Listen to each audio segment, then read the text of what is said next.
Pemirsa, buloran 2 bulan ini pelaku tindak pelecehan seksual terhadap remaja 15 tahun maksud kami ditangkap polisi di Pandeglang, Banten.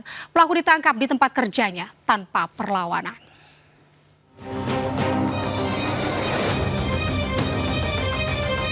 Ketua Unit Pelindungan Perempuan Anak Satreskrim Polres Pandeglang menangkap pria AS 19 tahun, warga Kabupaten Lebak, Banten.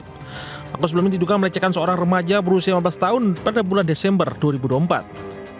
Setelah buron selama 2 bulan, AS ditangkap di kawasan Rangkas Bitung tanpa perlawanan. Kepala polisi, pelaku mengaku memperdaya korban yang dikenalnya lewat media sosial. Pelaku melancarkan aksi bejat di sebuah mes tempatnya bekerja di Kecamatan Majasari. Aksi terungkap setelah korban mengeluh sakit kepada orang tuanya. Korban berkenalan melalui aplikasi OMI, yang selanjutnya intens bertemu, dan selanjutnya juga pada saat itu pelaku sempat menjemput korban di rumahnya untuk diajak makan di tempat di mana dia bekerja. Atas perbuatannya, pelaku AS dijerat Undang-Undang Perlindungan Anak, terancam hukuman 15 tahun pidana penjara. Dari Pandeglang, Banten, Iskandar Nasution, iNews melaporkan.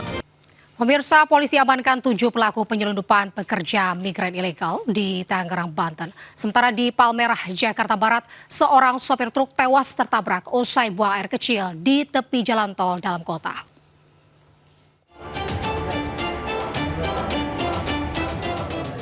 Sebanyak 7 orang pelaku penyelundupan calon pekerja migran ilegal terdiri dari 3 perempuan dan 4 laki-laki diamankan Satreskrim Polresta Bandara Suta di sebuah rumah yang dijadikan tempat kerjanya. Menghindari kecurigaan petugas, mereka menyelundupkan calon pekerja migran ilegal dengan modus baru, yakni menyusupkan 2 calon PMI dengan jamaah umroh, dilengkapi atribut jamaah, kartu ID Sisko patuh, hingga kartu kuning meningitis palsu. Mayoritas calon PMI ilegal tersebut akan diberangkatkan ke Timur Tengah, Eropa hingga Asia sebagai pembantu rumah tangga, diiming-imingi gaji hingga 16 juta rupiah per bulannya. Sementara para calon PMI membayar 4-5 juta rupiah kepada pelaku untuk bisa menjadi calon pekerja migran Indonesia. Ada modus dengan menyisipkan atau memasukkan seolah-olah sebagai jemaah umroh, tetapi tujuannya adalah bukan mau umroh, tetapi adalah untuk berangkat ke luar negeri untuk bekerja secara unprosedural. Kini polisi memburu 3 pelaku lainnya yang masuk daftar DPO, sementara pelaku yang tertangkap dijerat Undang-Undang tentang Perlindungan Pekerja Migran, Undang-Undang Pemberantasan Perdagangan Orang, ancaman hukuman 15 tahun pidana penjara. Dari Tangerang, Banten, Hasnu Negara, iNews melaporkan.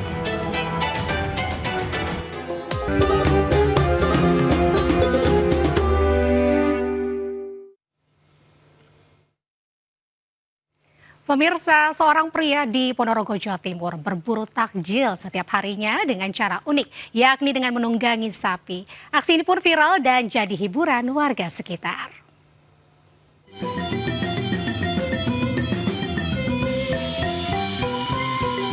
Bukannya menunggangi kuda, seorang pria di Ponorogo, Jawa Timur menunggangi sapi lengkap dengan aksesorisnya untuk dipakai berkeliling desa saat ngabuburit.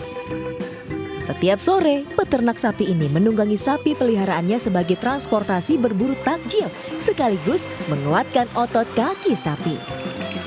Aksi unik yang dilakukan Akbar Mahendra, warga desa Kunti Bungkal, Ponorogo, bersama sapi miliknya bernama Michael, membuat warga sekitar terhibur hingga banyak yang mengajak bersuah foto bersama. Buat jalan kayak kuda ngoten loh. Tapi bagus. Emang sering kayak gitu beli di sini? Baru pertama, tapi sering lewat. Sering lewat. Beberapa kali. Antusias, banyak yang moto video itu kan juga kan belum di daerah sini kan belum ada. Hanya buat jalan-jalan sapinya buat jalan-jalan gitu belum ada. Sapi jenis peranakan ongol ini tergolong langka karena warnanya yang putih bersih. Sapi ini juga lebih jinak loh dan bisa dipekerjakan untuk membajak sawah. Dari Ponorogo, Jawa Timur, Ahmad Subeki, iNews melaporkan.